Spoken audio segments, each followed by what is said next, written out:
Good morning, everyone. So today's topic is TGA surgical options.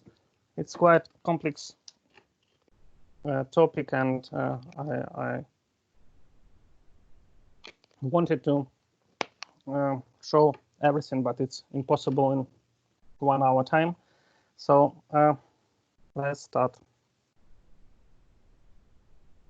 Just to remind to everyone what is a transposition, it's quite unique situation when you've got aorta rising from the right ventricle and pulmonary artery from the left, and you've got circulation.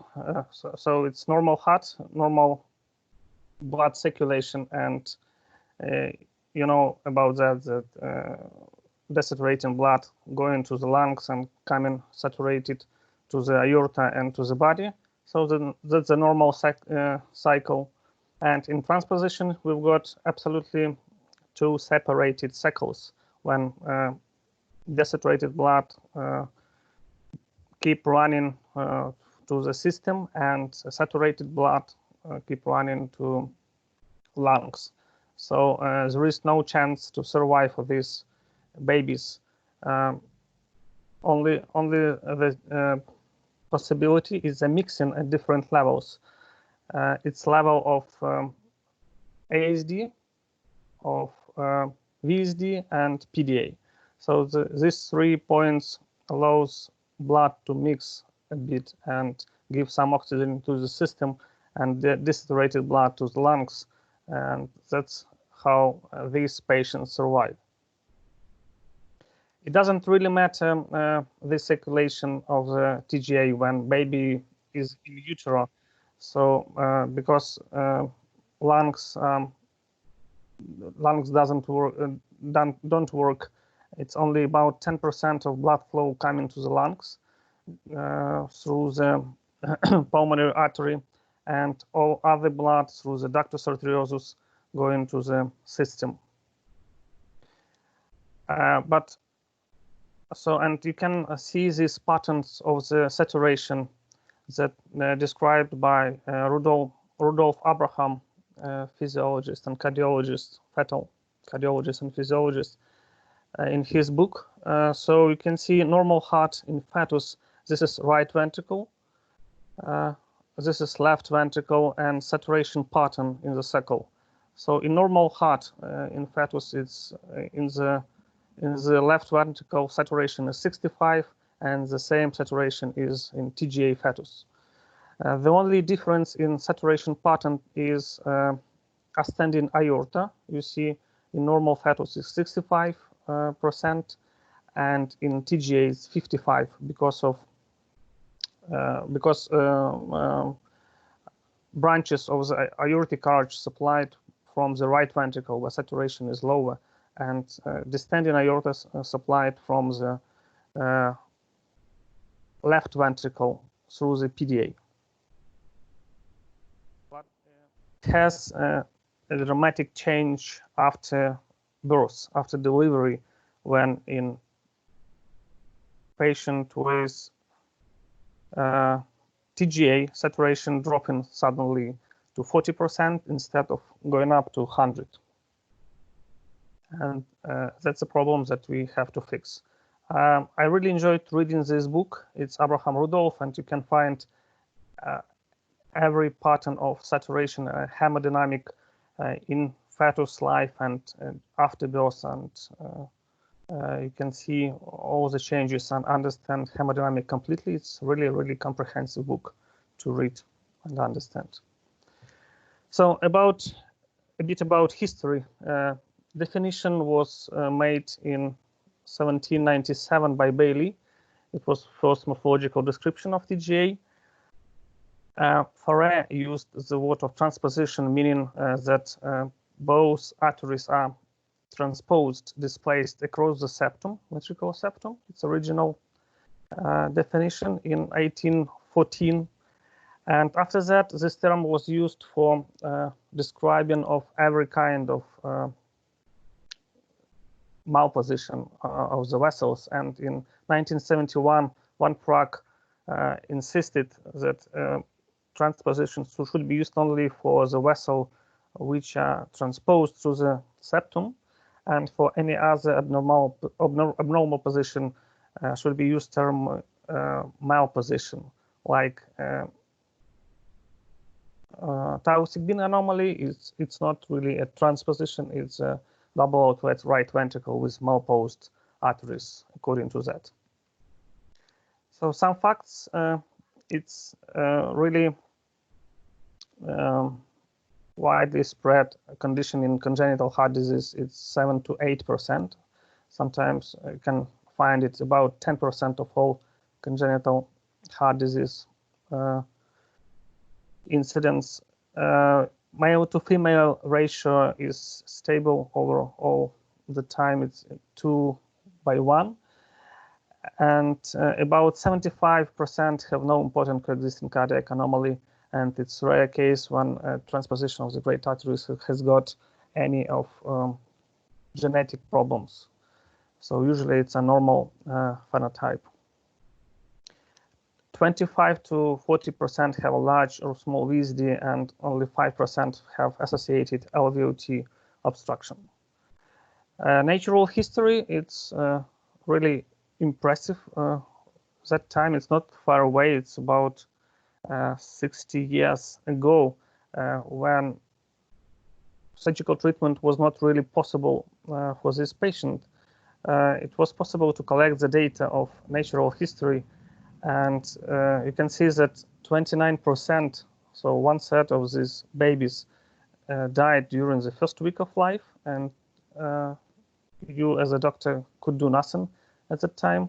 52% were dead at 1 month of age, and 90% by age of 1 year. And given that it's 10% of all congenital heart diseases, so it's quite huge amount of babies that died before surgical treatment was possible. So treatment options. Nowadays it's prostaglandin infusion for maintaining of PDA and shunting at level of PDA and ASD, because it's preload, PDA preload, left atrium increase blood pressure there, and allows mixing at that level, or VSD if there is a VSD. Balloon atrial septostomy that could improve saturation dramatically in most of cases, but not always. And of course, surgical repair. So history of surgery. The first attempt to treat these babies was done in Johns Hopkins Hospital as for tetralogy 4, and it's interesting that Vivienne Thomas developed surgical technique of this operation, while Blalock and Hanlon developed theoretical explanation and concept for that. So basically, it was really brave surgery without bypass. They clamped right pulmonary arteries, veins, sorry, clamped right atrium and cut just at the place of groove where the atrial septum is. And they created a hole in the septum from outside and suture it back with no bypass. So they created a large ASD, or whatever size, for a patient who is going to die anyway. It was really option to survive. So it was done in 1950 and before bypass era. Another brave surgeries were attempted in 1956. It's Buff's operation. He called it a partial physiological correction. And it was rerouting of the right pulmonary veins to the right atrium. You see this anastomosis, and rerouting of the IVC with the graft to the left atrium. So you got like PVD with inferior. It's like hemi-Sanin, I would say, but from outside and without using a bypass. A breakthrough in treatment was done in 1966 by Rashkin and Miller, and it was discussed with Salim last week. So it was percutaneous approach to the atrium septum with a balloon and creation of ASD allowing a mixing. So that changed the history of the TGA first time. In 1975, Park invented a balloon, cutting balloon, that I have asked last time, for patients where Rashkin procedure was not effective because of thickness of the septum, and it allows to like balloon and cut at the same moment. But it's quite dangerous procedure, and it's rare nowadays. First attempt to manage this patient surgically after bypass era started was signing arterial switch procedure, and the concept was described in 1954 by Albert, and in 1959 first successful surgery was done by Senning, and now it has his name. So it's difficult to understand even if you see this procedure, but if you do it once, and even on the big heart in wet lab, so you can understand it completely. It's quite simple after that. The main purpose is to redirect pulmonary veins flow to the mitral valve, and systemic veins flow from IVC and SVC to the tricuspid. To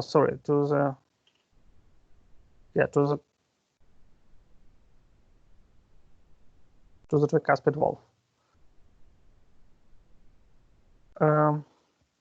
With a septum. So septum is cutted that way that you can redirect the posterior wall of the right atrium to the mitral valve, and you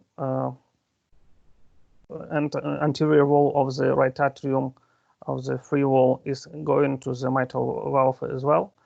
And from outside, you cut the pericardium that way that you redirect all flow from the pulmonary veins to the tricuspid valve. Yeah. So you can see this pattern. Sorry for confusion, because it's difficult to explain by words. And Senning, when he did his presentation, he created large paper models on the stage to explain his surgery. Yeah, but it's better to see video for that. So the main problem with that Senning procedure was that because of lack of own tissue inside the heart, tunnels that were created became narrow with the time, and the main reoperation issue was to release this narrowing of the tunnels inside the atriums. And in 1964, master procedure was done first time in Toronto 6 Children's Hospital by Mustard, and arterial septum was excised and pericardial baffles used to fix the problem of Senning procedure.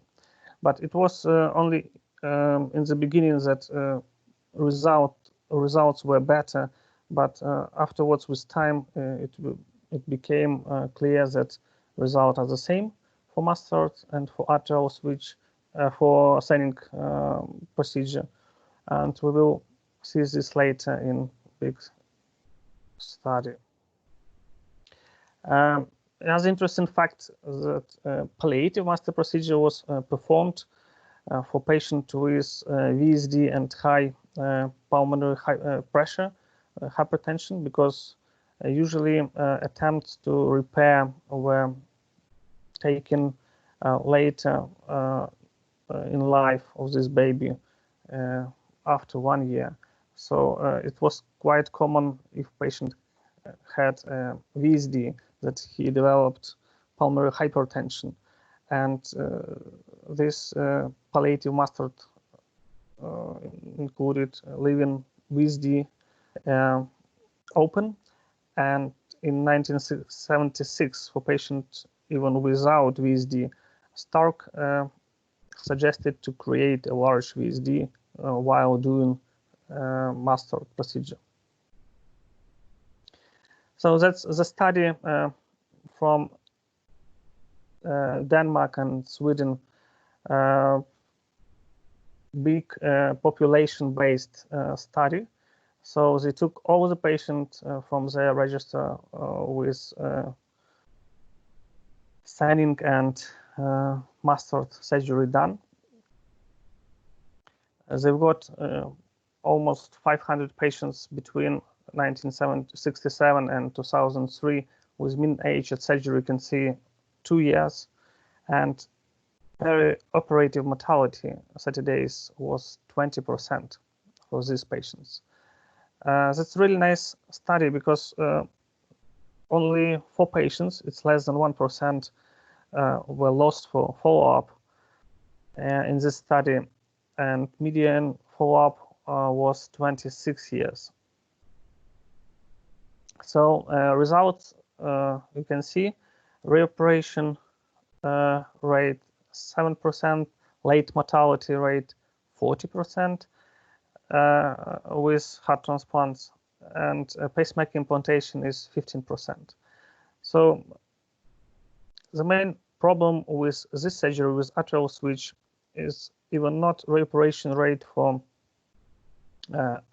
atrium tunnels, but deterioration of the right ventricle, which is systemic after atrial switch, and this right ventricle can't do job of the left ventricle, and it deteriorates with the time, like in congenitally corrected transposition.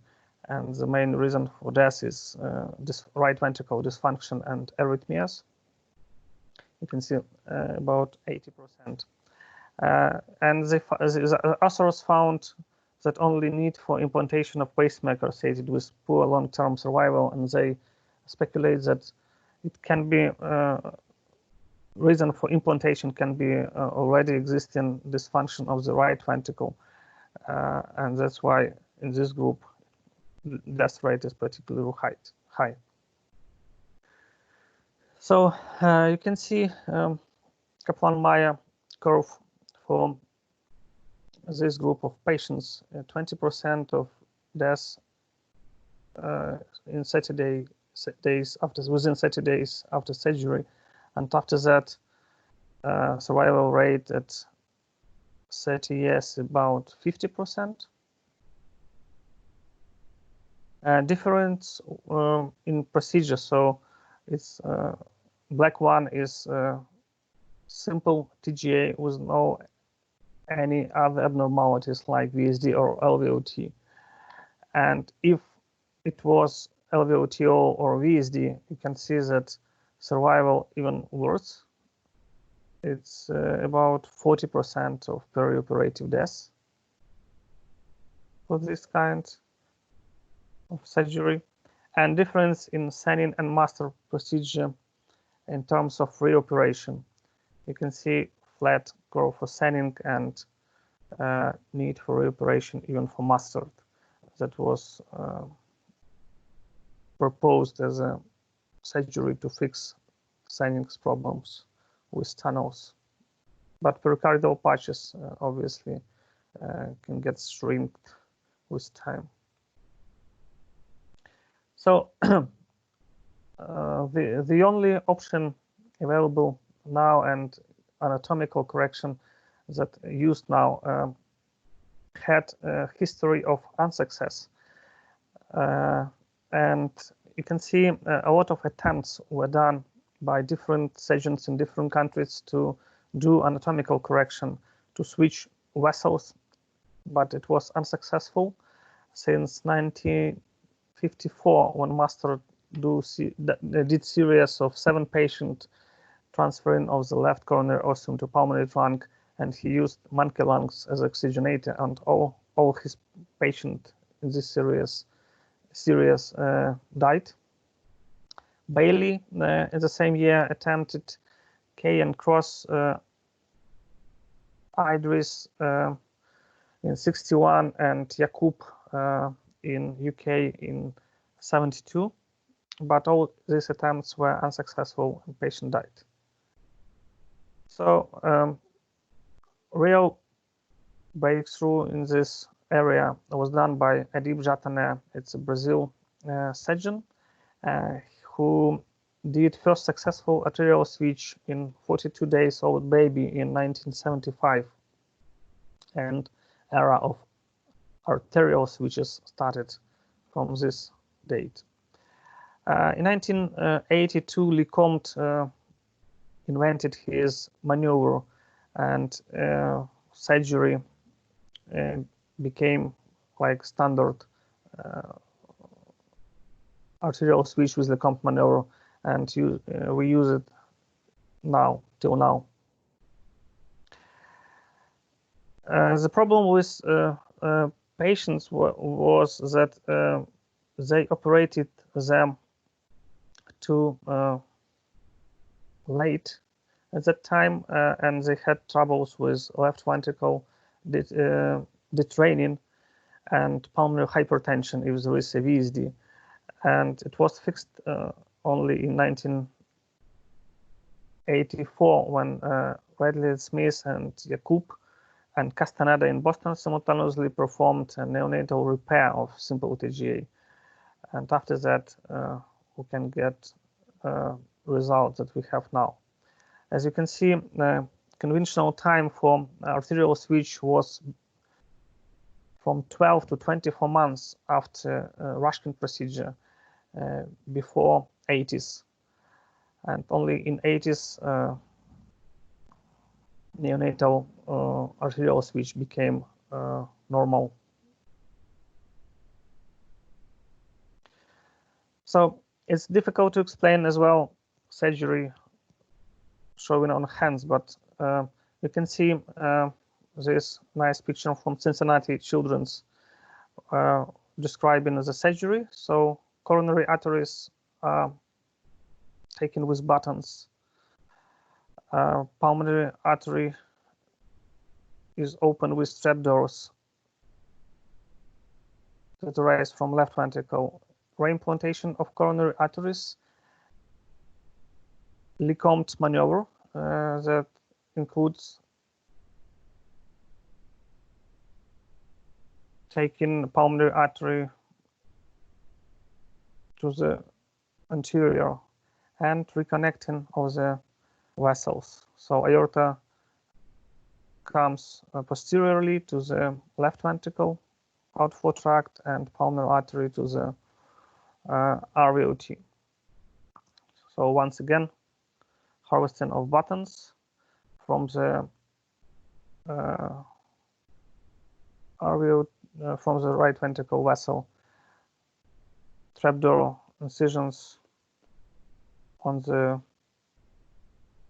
pulmonary root. It's neo aorta now, so putting coronary there.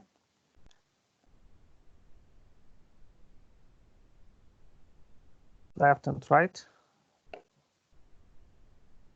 and Lecomte maneuver, moving aorta posteriorly and pulmonary artery anteriorly. That's it. So it's important to describe coronary arteries for surgeons in the same way, and modified Leiden convention that we use in surgical practice is here. So to understand which sinus is which, you have to put a surgeon probably to the non-coronary, non-facing, non-coronary sinus of the aorta in transposition of the great arteries, and you will have your right hand sinus, sinus number 1, and left hand sinus, sinus number 2. So all anatomy of coronaries described from this position. Coronaries can have different takeoff point, and it's important for surgeons as well, because it can be normal position, it can be high takeoff position, and when we cut the vessel to do a switch, if there is a high takeoff coronary and we don't know about that, or we don't recognize this during the surgery, so we can cut through the coronary, and it's a disaster because you can't really reconstruct this tiny vessel about 1 millimeter, 1.5 millimeter in diameter with good result. So you have to know about that. And there is, if it's a high takeoff, there is a chance that it can be intramural course. That means that part of the coronary goes inside the wall, and the same, you can cut through the coronary, and you don't know that there is a coronary there. So it's better to know before the surgery, of course. So from this Leiden convention, we can describe anatomy of the coronary vessels, and it will be easier for surgeon to decide what to do when he understands the anatomy completely. So the most common pattern of coronaries for TGA is when we have sinus 1 or right hand sinus with LAD and CX, and right coronary artery arising from the second sinus or left hand sinus. Second, so it's about 70% of coronary anatomies has got this pattern in TGA. The second most common, about 15% pattern, is when from the first sinus LAD arising, and from the second right coronary and circumflex. And you can have other 7% of 7 to 15% of cases with abnormal coronaries that we call abnormal, when you can have loops, posterior and anterior loops, or inverted coronaries, or coronaries arising from the commissure level, or with intramural course. So this particular description really important to plan the surgery and to be careful with transferring and incision of the coronaries to avoid mistakes, fatal mistakes, usually fatal. You can see that in early 80s, mortality rate for switch was between 30 and 60%. It's really horrendous numbers. And obviously, the main problem with switch is a coronary transfer, because if you can't get optimal geometry of the coronaries, your heart not gonna work after the surgery. And this breakthrough in results related to Roger Mee, that was working in Melbourne at that time, and his mortality rate for arterial switch operation was only 1.6%, when other centers get this 30 to 60% of mortality. And it was related at that time to techniques that he developed. It's a trapdoor techniques for surgeon. It's a technique to reimplant the coronaries. So nowadays it's not used in every centers, and sometimes some centers using punches, or they don't use trapdoors with the same result, with good result. I mean, that means that probably everything improved since that time, and now you can choose different options. But that time, this particular technique of opening the pulmonary artery, this shape of trapdoor is oblique shape of incision, and put in coronaries and incorporate them to the wall to reduce the circumference of the neo-aorta, because usually pulmonary artery is bigger than aorta, and you have to reduce the size to match neo-aorta root with standing aorta, and your coronaries have to be a bit rotated, slightly rotated, to get optimal geometry, because they transferred from posterior wall of the aorta to anterior wall of the neo-aorta, and this rotation, slight rotation, probably gave this tremendous breakthrough in results. So large outcome studies for the arterial switch operation.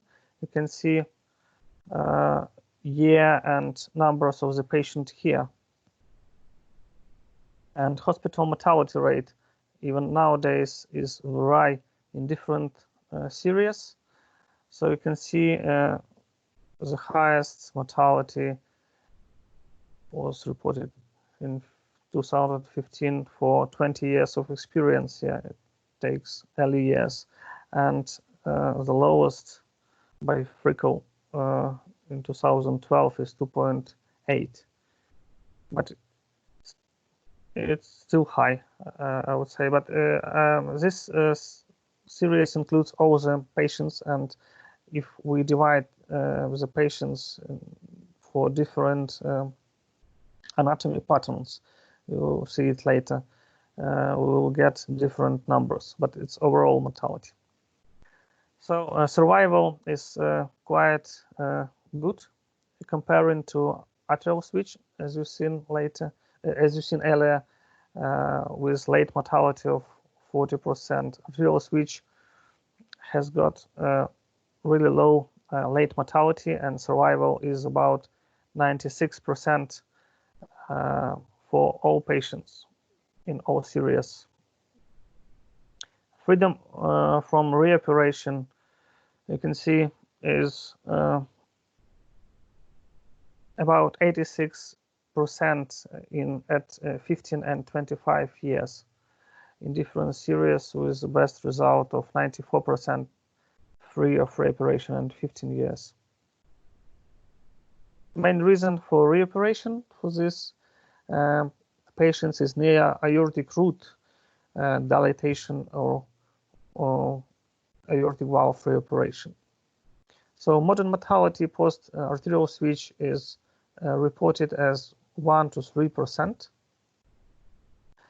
I took this data from STS. It's a Northern American surgical database for 2015 and 2018. It's the last available data. So you can see simple transposition means without VSD and any other comorbidity, cardiac comorbidity. It's very good.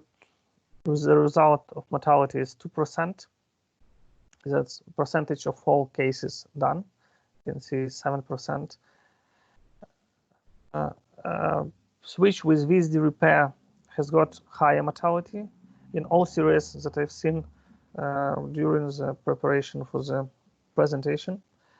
It's 5.3, and the highest mortality is when you have got switch, VSD repair, and aortic arch repair, coarctation or hypoplastic arch,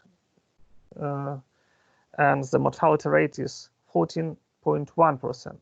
That's why overall mortality you've seen about 6 to 8% in series that were published. Yeah, but amount of these patients, the part is quite small. So it's only 1% of cases, all congenital cardiac cases. So from NICOR database, UK has got even better results than North America, and you see for almost the same period, number is significantly smaller, but mortality rate is 0.8 instead of 2, 0.7, and 10% for aortic arch repair. So pattern is the same. The most complex cases are cases when you have to repair aortic arch.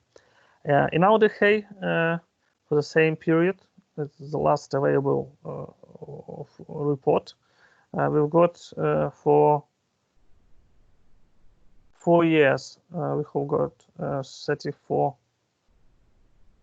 cases for simple switch, 8 cases with VSD repair, and 3 cases with aortic arch repair with 0 mortality. So the main concern for surgeons in early era was coronary pattern and troubles with transferring of abnormal coronaries, and quite big meta-analysis with 2,000 of patients that were operated between 1977 and 1999 was published in 2002. So this data suggested that any abnormal coronaries increases the risk of death for patient twofolds. Single coronary artery has got triple risk of death, and intramural coronary artery 7-fold risk of death. But other data, for example, from Melbourne, suggested that anomalous coronary artery pattern were not a risk factor for mortality. So obviously it depends on surgical techniques and hence and amount of patients of experience. Because if it's highly volume center with a lot of switches and experienced surgeons, so probably for them a coronary pattern doesn't matter anymore.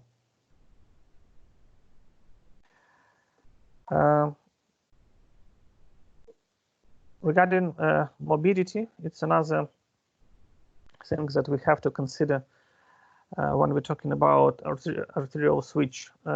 So this is data published by a group of Lacroix-Gaillet. It's a renowned surgeon doing arterial switch operation, and it's combined data from 3 different centers, from Bristol and from 2 US centers. So they've got 100 patients with switches, and it easily calculates a percentage of morbidity, of complications. So you can see mean age at the surgery is 8 days, 7 for simple and 9 for complex. Weight is 3.2, 3.4. They used open chest as a strategy. They don't mention it as a complication in 20% of all cases. It's 26% in complex and 15% in simple. And complications were counted as 25% overall, with unplanned reoperation 21%, ECMO 2%, and neurological complication 2%. So we can use this as a reference because it's, I believe, the only study describing morbidity after arterial switch operation that I could find. And late death, you can see is coronary failure in 2 cases, and in their in their series, it was a 0 mortality rate. As well, we can have a look at structure of reoperations for early reoperations for switch from this study, and we can get like a picture of this structure for, I believe, for every center doing switches. So the most common reason to reoperate it was bleeding or cardiovascular instability, because they close in the chest in 80% of cases. So 10% had this exploration for bleeding or instability. Diaphragm plication, quite high number, I would say, for arterial switch. Pulmonary artery patch enlargement, it's all emphasizing its early reoperation. 1% residual VSD and tricuspid regurgitation, 1% mediastinitis, 1% corructation, recurructation, and chylothorax and neck, 1% of incidence. Later reoperations, as I told before, it's pulmonary stenosis, the main reason for this. The same Melbourne group published this data with a reoperation rate of 2.6% at 10 years and the same rate of catheter intervention. So it's plus, it's different patients. So overall, it's 5% of pulmonary stenosis that require reoperation at 10 years, both catheter or surgical. And another problem is near-aortic root dilatation that can be seen in up to 50% of patients after arterial switch by 10 to 15 years, but not all of them require reoperation. And at this point of follow-up, because it's still early to judge what is the rate, because it can rise dramatically in next 10 years, for example. We don't know. So at this point of follow-up, at 5 years, you've got 0.7% of reoperation for aortic root or aortic valve, 2.7% of reoperation in 10 years, and 5% reoperation in 20 years. Another complex issue is TGA, VSD, and left ventricle outflow tract obstruction. It's about 5% of cases in TGA population. And it's a quite difficult group to manage. So you can see a bit of history, and that first attempt to repair was done in 1969 with Daykov, that did a master procedure and alveolar resection at the same time. And in the same year, 1969, Rastelli suggested his technique for intraventricular tunnel repair, left ventricle redirecting to aorta with a tunnel and conduit for RVPA junction connection that we use today. In 1980, Bax suggested posterior aortic translocation, and 4 years later, Nikaido proposed a similar technique, and now you can find this operation as Bax-Nikaido procedure. I will show you pictures later. In 1991, Lecomte suggested his way to repair. It's reparation of étage ventriculaire REV procedure, we know it. Yamagishi suggested in 2003 double root translocation, and Batista introduced Ross switch corner in 2017, and another interesting technique described by Da Silva in 2009 is pulmonary root translocation. So you can see, so all these techniques try to fix the problem of TGA VSDL water, and the main problem is reparation rate because of need to use prosthetic material to create RV-PA junction. And as we had from Shri for PA Mapkas, different types of materials used, but all of them needs to be changed. So let's go to particularities of surgical technique. So Rastelli procedure. You can see anatomy of TGA with LVOT that prevent us doing arterial switch. So we can't just switch these vessels because you can't fix this in neonatal period. You can actually, and this published that you can do arterial switch with resection of LVOT, but it's really tricky and sometimes impossible. So Rastelli suggested to tunnel left ventricle to the aorta that arising from the right ventricle with a big patch to ligate pulmonary artery, detach it, and put a conduit from the right ventricle to the pulmonary artery. So you don't need to transfer coronary arteries, you don't need to cut the aorta at all. You just have to redirect and put a conduit from the right ventricle to PA.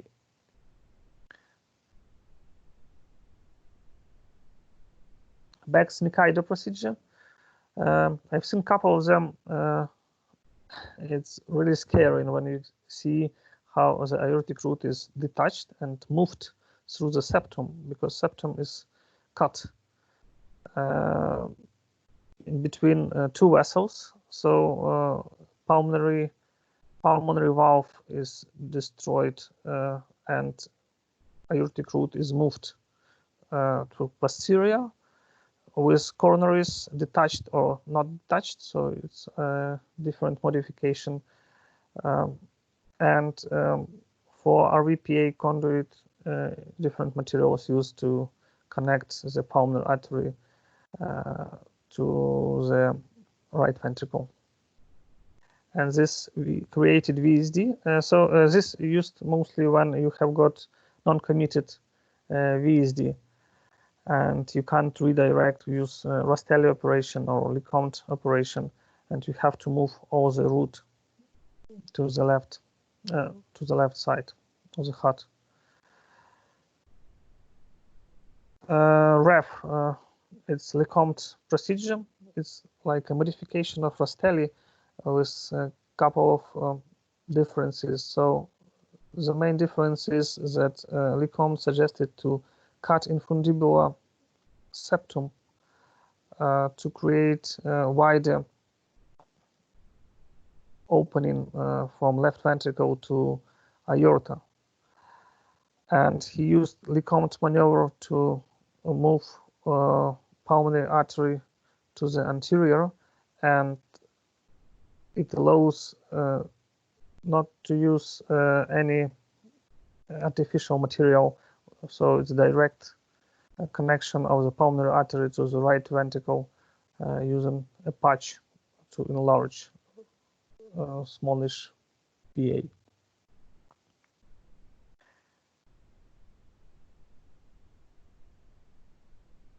Double root translocation, another interesting technique that was developed in 2003.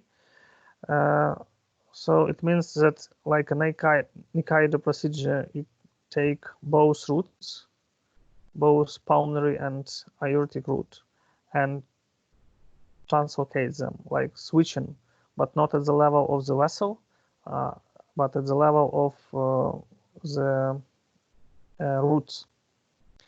So in theory, and it allows pulmonary artery to grow after reimplantation and doesn't need any changing of conduits or valves in future. But it's really difficult procedure, I would say.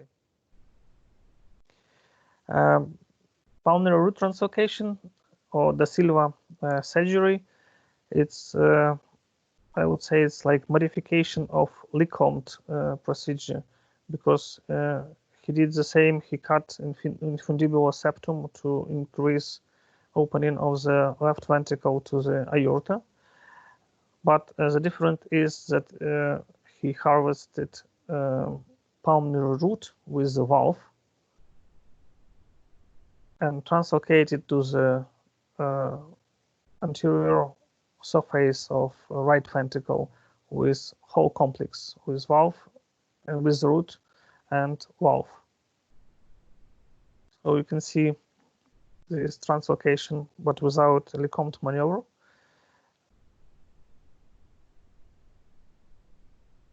Yeah. So in theory, it's the same. So it allows a pulmonary artery to grow after surgery and doesn't require any further reoperation.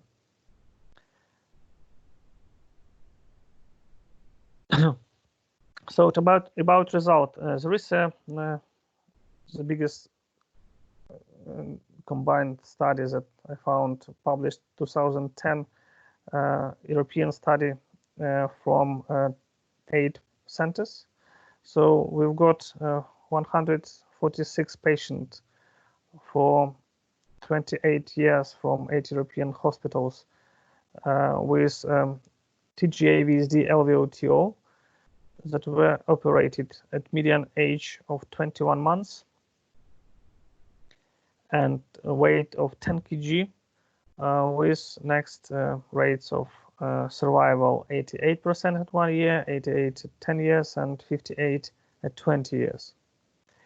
And event-free survival means free from reoperation is 80% at 1 year, 45 at 10 years, and 26 and 20 years.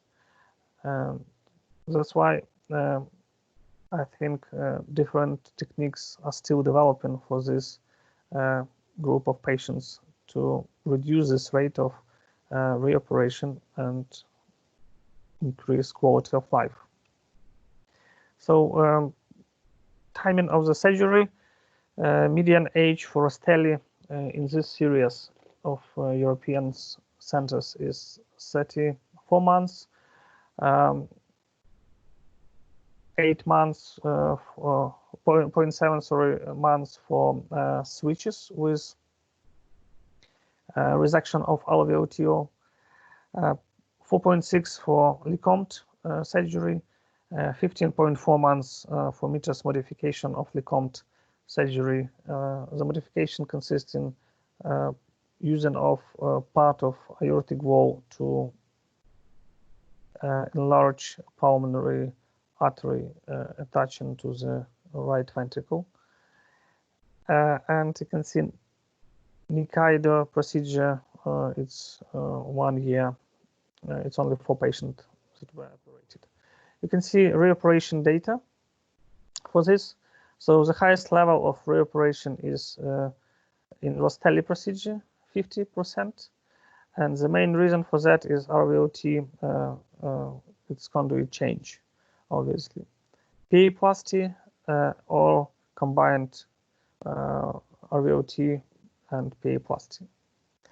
Lecomte procedure, it has got a bit less of reoperations, only 15%.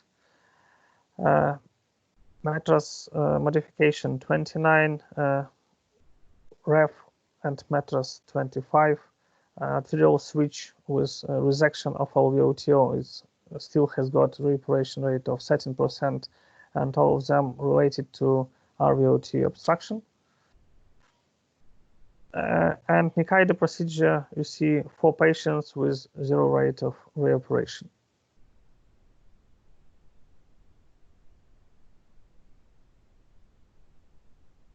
From NICOR database that I could get, it's mortality rate 0% for Rastelli or REF procedure over 2014 and 2017.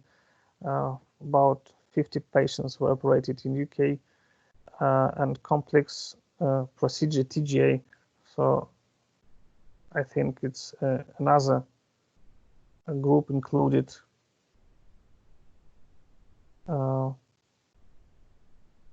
Included this kind of surgery because it's not specified. It's 51 per patient and 6% of mortality. So I suppose that it's ICAIDA and different other complex procedures that not specified in NICOR, unfortunately. That's all. Thank you very much for your attention. We can discuss this topic now.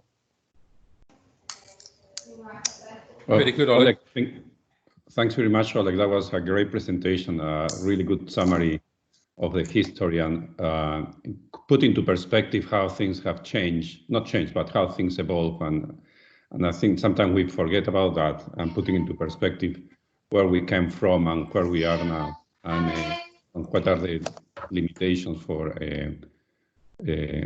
of further growth. And when you look at the numbers, one is sometimes we underestimate, not necessarily the surgery, but the whole group underestimate how difficult and how challenging it is to do a neonatal operations, switch operation with different anatomies. I think that the 70% of normal coronaries, once again, doesn't apply to the Liverpool and the Northwest.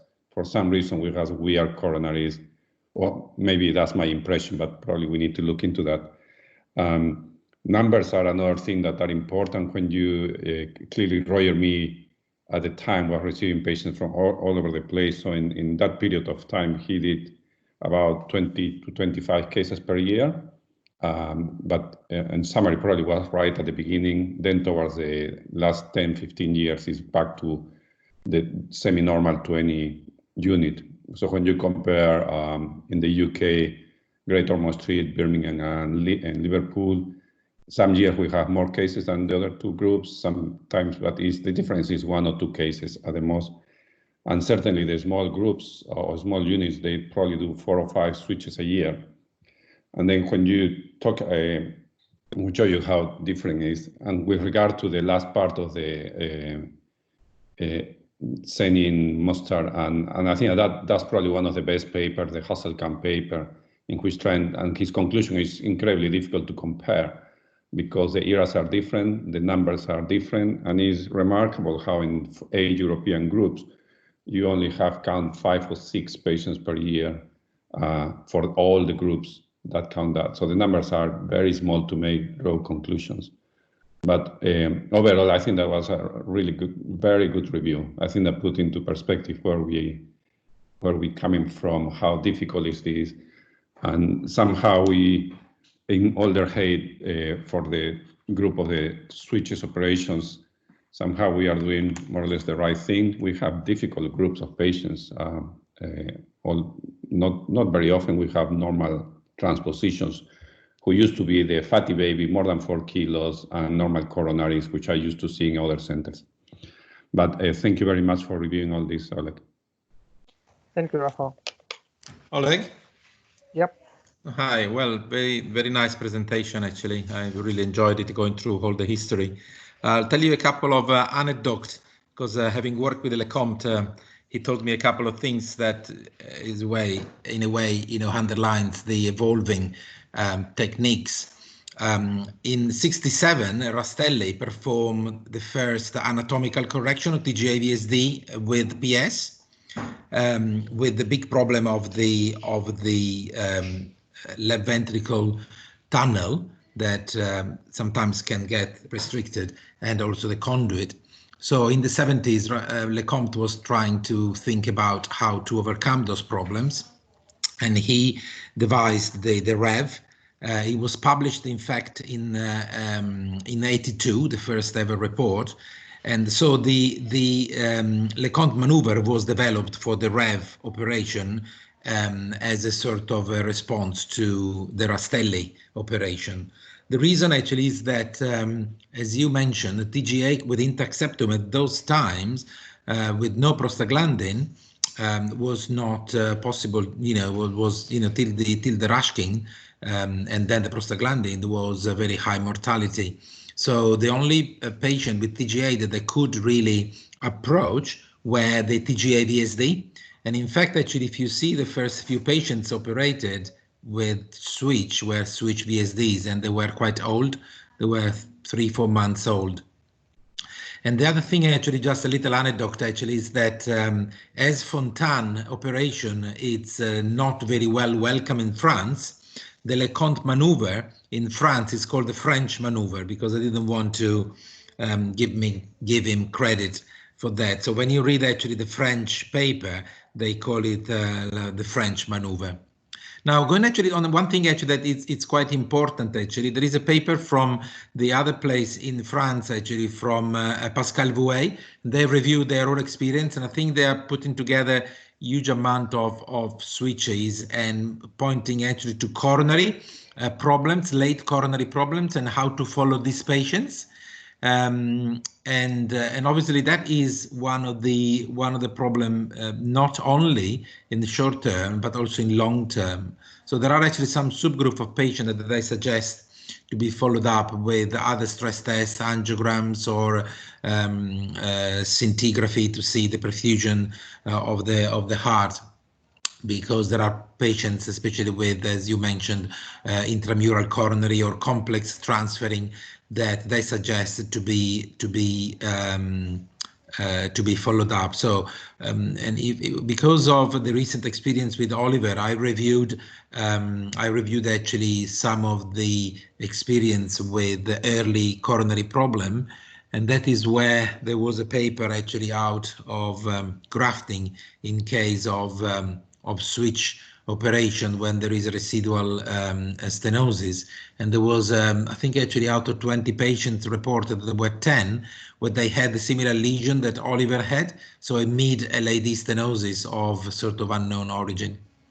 So apart from that, actually, I think the long-term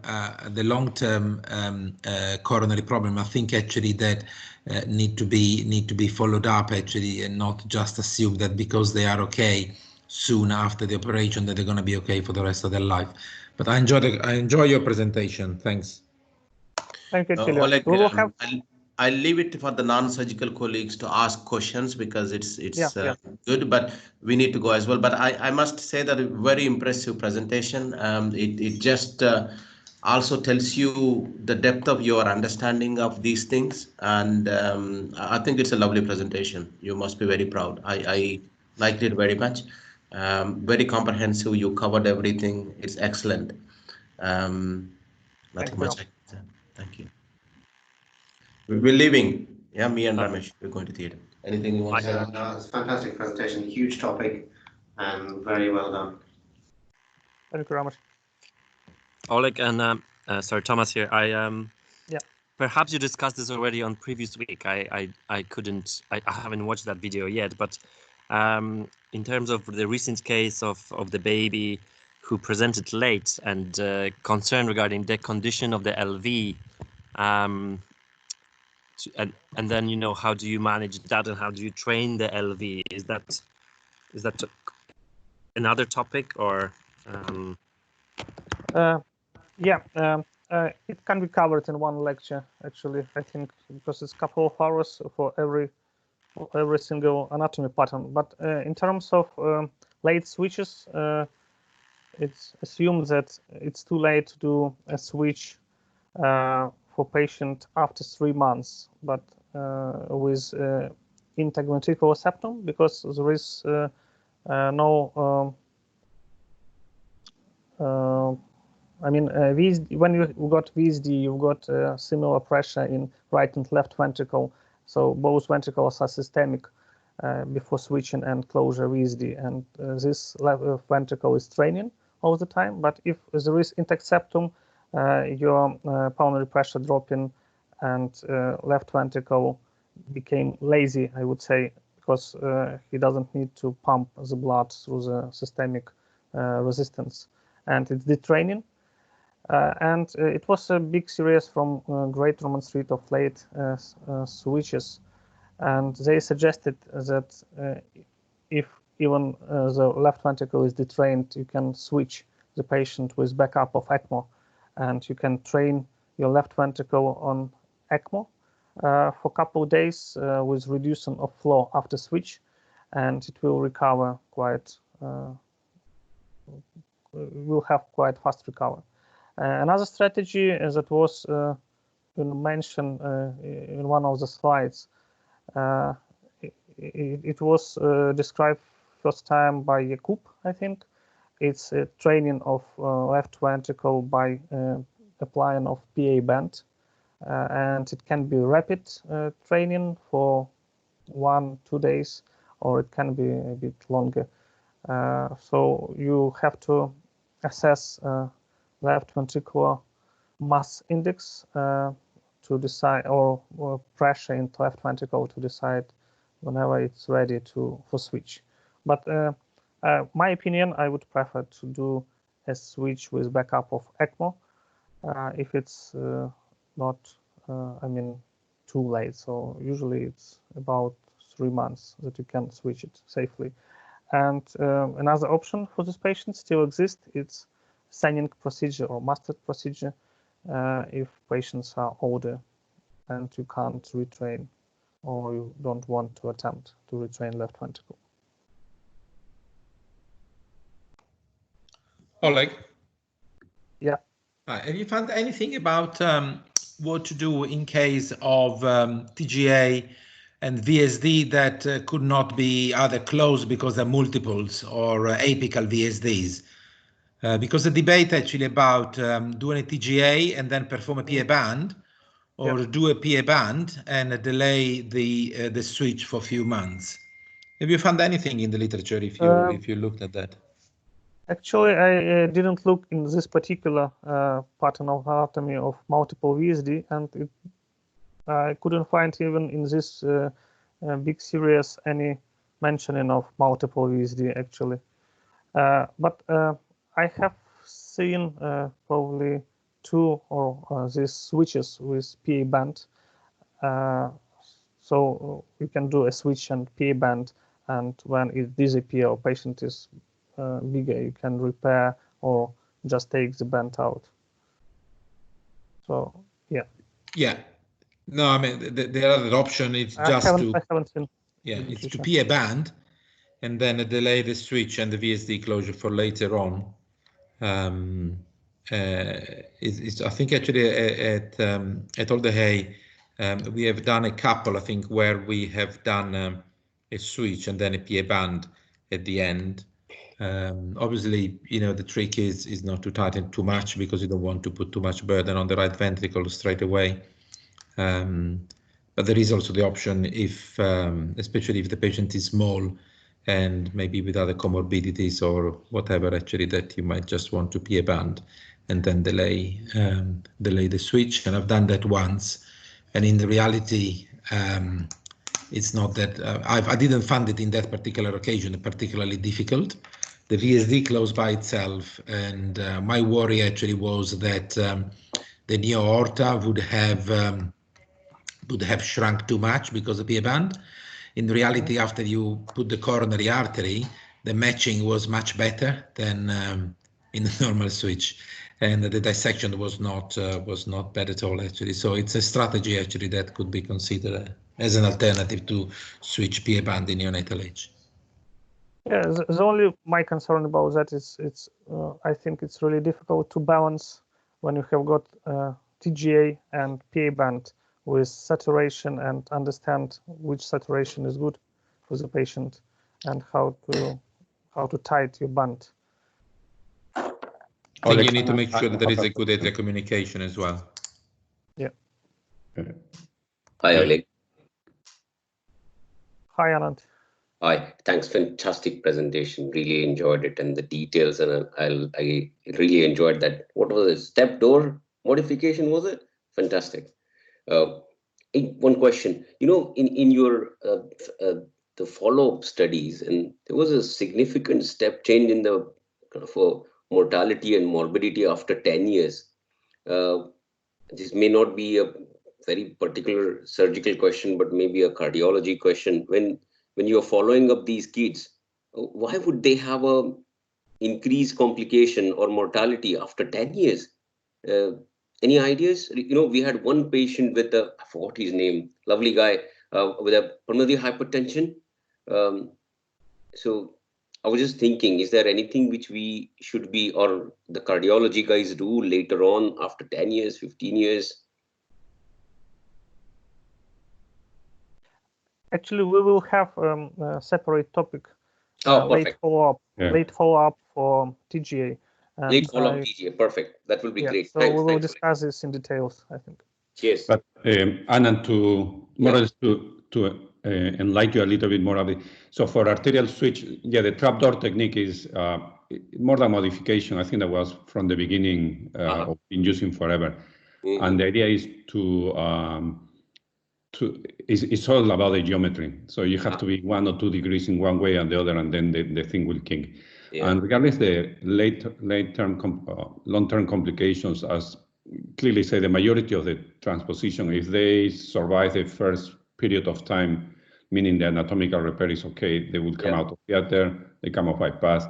And the main long-term problems that they will have is, as many of the papers probably they don't show as they should, is pulmonary artery problem because they are stretched. So sometimes they have balloons and stents, etc.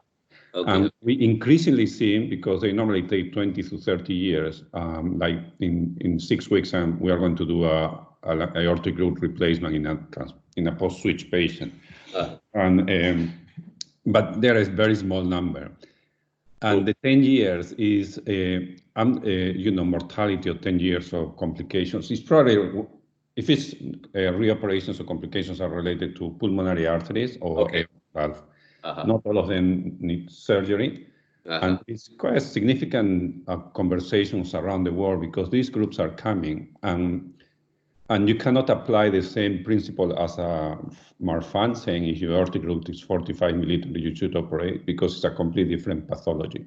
True. There is a very small group, in which they come weeks or months after a switch, and they have developed, or they are born with transposition of the great arteries and essential or pulmonary hypertension or primary pulmonary hypertension. And we probably in a center, in our center, really, if we follow the patient, we probably will see 1 cases every 2 years or something like that, and they might come together. But that's not it's something that we always need to think about it. And they present, you cannot come off ITU, or they come back and the anatomy is okay, and they have essential or primary pulmonary hypertension, completely related. No, thanks. Great. Cheers. Thanks, Oleg.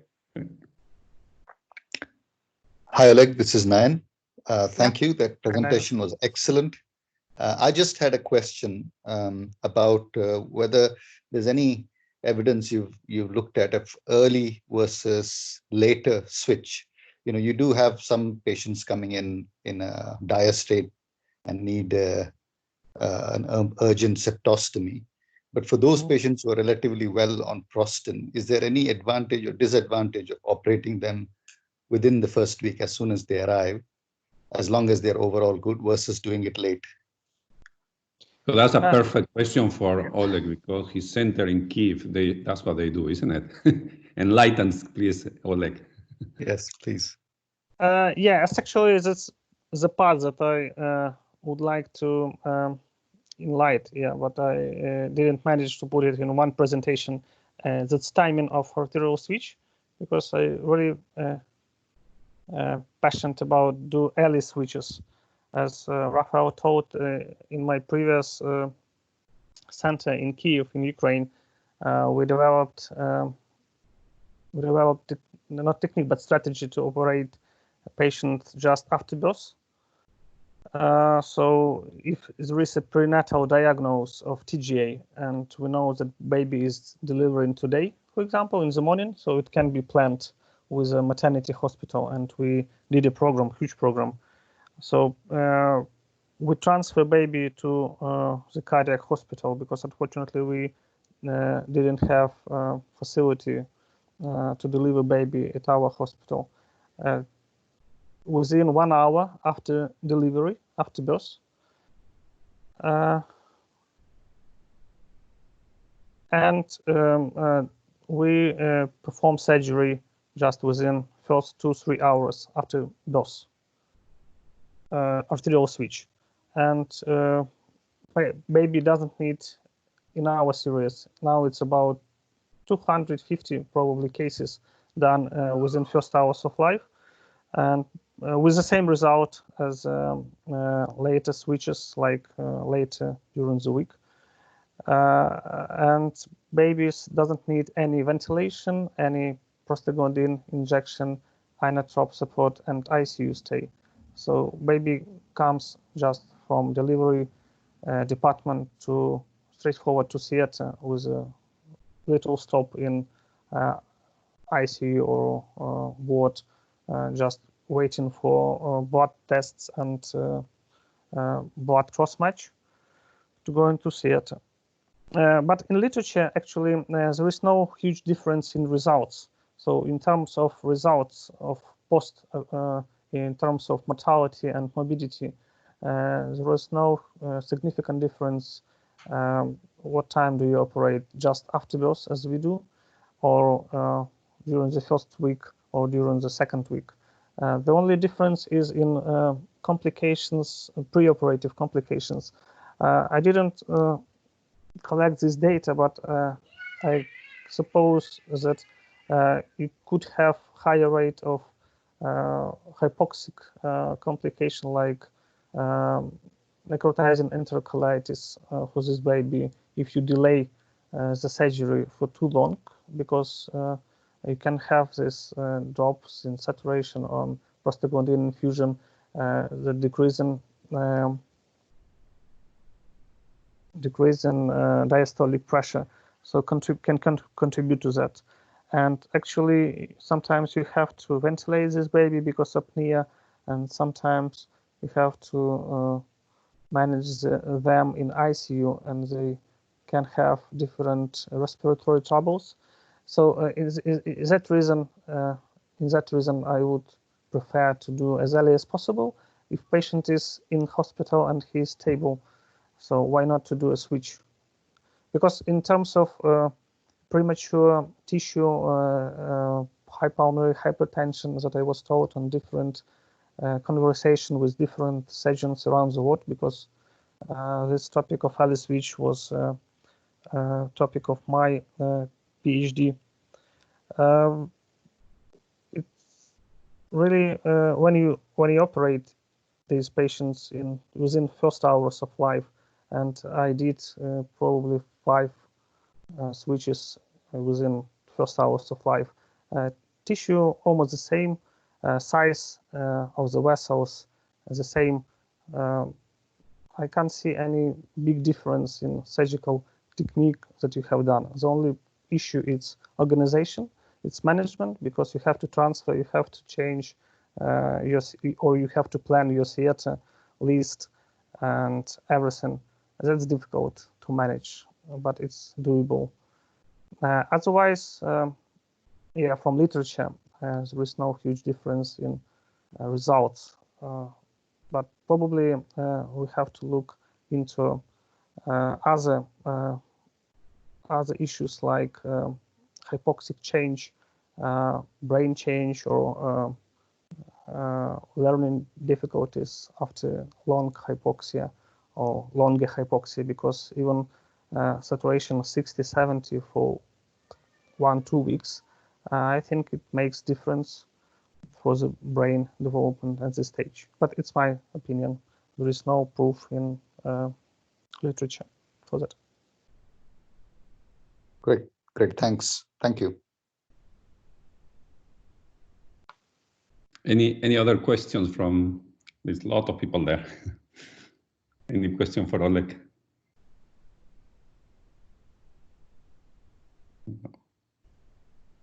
Anyway, thanks everybody for coming. Oleg, that was once again great, great presentation. I think it is so many things that we can talk about this, but that keep going. So what's next week? What's the avant premiere for next week? Next week, yeah, we will continue with TGA, and next week Peter will tell us about ICU management of these patients, of TGA patients, before and after surgery. So, Brilliant. yeah. Great. Thank you so much for attending. Thank you so much for questions. It's very Thanks, Oleg. interesting. Thank you. Thank you. Thanks a lot, Oleg. Good day. Bye.